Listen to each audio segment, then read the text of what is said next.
जय श्री कृष्ण। 30 अप्रैल 2025 का जो दिन आ रहा है वह महायोग का निर्माण हो रहा है उस दिन। अब यह महायोग किस तरह से बन रहा है? इस दिन वैशाख मास की तृतीया तिथि है जिसे हम आखा तीज अक्षय तृतीया कहा जाता है। लेकिन बात यहीं खत्म नहीं होती। महायोग का निर्माण किस तरह से हो रहा है कि इस दिन अक्षय तृतीया भी है, साथ में इस दिन बुधवार भी है और इस दिन रोहिणी नक्षत्र भी है।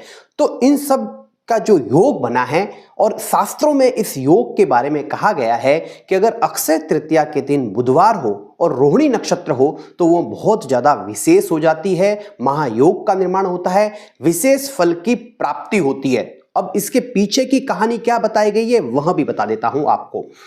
इस दिन अगर आप व्रत करते हैं तो आपको मनवांछित पति की प्राप्ति होती है। यह किसने कहा है? यह पार्वती जी ने कहा है, भविष्य पुराण में कहा है। और ऐसा किनके साथ हुआ है वह बता देता हूं, जिससे आपका यह भी क्लियर हो जाएगा कि महायोग का निर्माण किस तरह से हुआ है।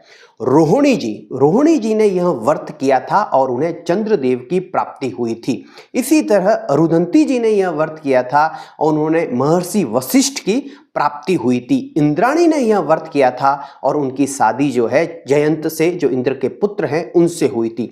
अब रोहिणी जी का हमने एग्जाम्पल दिया, उदाहरण दिया और आपको बताया कि इस दिन रोहिणी नक्षत्र है और यह वही नक्षत्र वाली रोहिणी है जो चंद्रदेव की पत्नी है और जिनको चंद्रदेव अति प्रिय है। मतलब चंद्रदेव रोहिणी नक्षत्र में बहुत अति प्रेम करते हैं रोहिणी से।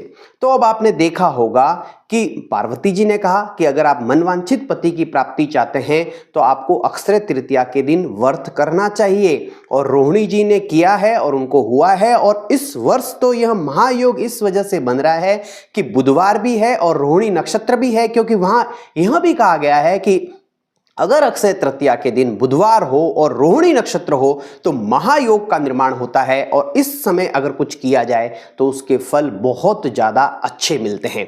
तो अब आपको समझ में आ गया होगा कि रोहिणी नक्षत्र की इतनी प्रधानता इस व्रत में क्यों है और हम सब सौभाग्यशाली हैं। सब जो नवयुवतियां जो है इस वर्ष बहुत सौभाग्यशाली है कि यह महायोग का निर्माण हो रहा है। और अगर आप चाहती हैं कि इस वर्ष आपकी शादी हो जाए, आपको मनवांछित पति मिल जाए, तो आपको यह व्रत जरूर करना चाहिए। अब इस व्रत के कुछ नियम हैं, वो जो सभी व्रतों के नियम हैं वह तो इसमें लागू होते ही हैं। साथ में कुछ विशेष नियम है कि आपको मां गौरी की पूजा करनी चाहिए। घर में मूर्ति लाके कर सकें तो अच्छी बात है, नहीं तो मंदिर में जाके मां गौरी की पूजा करनी चाहिए। पूजा किस तरह से होती है आपको अगर नहीं आता है तो अपने जो पंडित जी हैं उनको बुला के आप करवा सकती हैं, नहीं तो इसमें कोई गलती नहीं करनी चाहिए। एक ही वर्ष की पूजा है, आपको अपने पूरे का पूरा मन लगाकर करनी चाहिए। साथ में इस दिन नमक का प्रयोग वर्जित माना गया है और आपको जमीन पर सोना चाहिए, बिस्तर का प्रयोग नहीं करना चाहिए। और पार्वती मंगल स्तोत्र का पाठ जरूर करना चाहिए। और वैसे भी पार्वती मंगल स्तोत्र का पाठ नवयुवतियों को सोमवार के दिन शाम के वक्त करना चाहिए, जिनसे उन्हें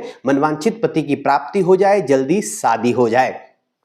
तो अब आपको पता लग गया होगा कि यह जो योग बन रहा है और इस वर्ष इस महीने जो 30 अप्रैल को बन रहा है यह बहुत कोई साधारण नहीं है, यह बहुत ही असाधारण है। और आप सब मैं कहूँगा सौभाग्यशाली है जो आप यहाँ तक इस वीडियो तक पहुँच गई और आपने ये सुन लिया। कई लोगों को तो ये पता ही नहीं लगा होगा। तो मैं चाहूँगा कि आप भी इसको ज़्यादा से ज़्यादा लोगों को बताएं, जो भी नवयुवतियाँ विवाह चाहती हैं और जो विवाह की उम्र में है उन तक यह वीडियो पहुँचाएँ।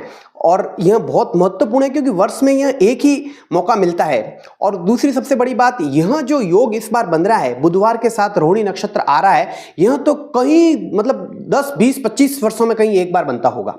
तो इस वजह से जो है बहुत महत्वपूर्ण है, इसको व्यर्थ नहीं गमाएं। आप इस दिन जरूर व्रत रखें और जो व्रत के जो नियम मैंने बताए हैं उनका पालन करें। तो यह तो बात हो गई नवयुवतियों की जो मनवांछित पति चाहती हैं और बहुत ही महत्वपूर्ण बात है क्योंकि पार्वती जी ने कहा है और इनका उदाहरण भी वहां दिया गया है कि किन्हों ने किया और उनको कैसे कैसे पति मिले।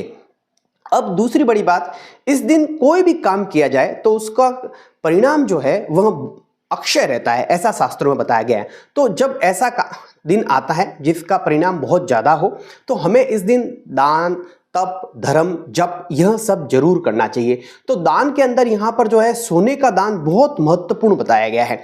तो सोने का दान अगर आप कर सकें तो आपको जरूर करना चाहिए, ब्राह्मण को करना चाहिए, मंदिर के पुजारी को करना चाहिए।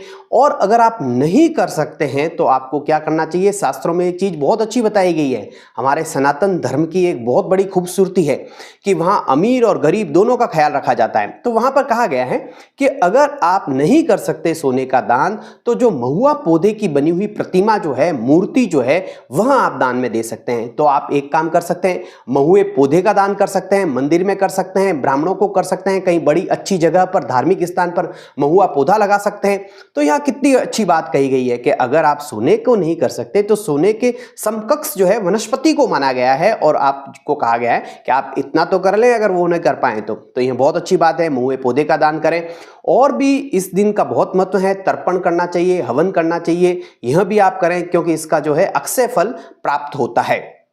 और भी बहुत सी चीजें हैं वो आप दान में दे सकते हैं, जैसे धान हो गया, जौ हो गया, गेहूं हो गया, इन सब का दान भी आप कर सकते हैं। नई चीजें अगर आप खरीदना चाहें तो इस दिन जो है महायोग का निर्माण हो रहा है, आप खुद के लिए भी बहुत सी अच्छी अच्छी चीजें इस दिन जो है अबूझ मुहूर्त माना जाता है, तो इस दिन आप खरीद सकते हैं बहुत सी नई चीजें, जैसे मकान का हो गया, भूखंड का हो गया, वाहन का हो गया। तो यह भी एक बहुत अच्छा दिन है, इस दिन महायोग का निर्माण हो रहा है। केवल योग नहीं है, केवल अक्षय तृतीया नहीं है, मत भूलिए बुधवार है, रोहिणी नक्षत्र है और कन्याओं के लिए तो यह दिन बहुत विशेष हो जाता है। उम्मीद करता हूं आपको यह जानकारी बहुत ही अच्छी लगी रहेगी। आने वाले समय में भी हम इससे बेहतर जानकारी आपको देने का भरसक प्रयास करेंगे। आपसे बस एक ही उम्मीद है कि हमारे चैनल को लाइक करें, सब्सक्राइब करें और इस जानकारी को दूसरों के साथ भी शेयर करें जिससे वह भी फायदा उठा सकें। जय श्री कृष्ण।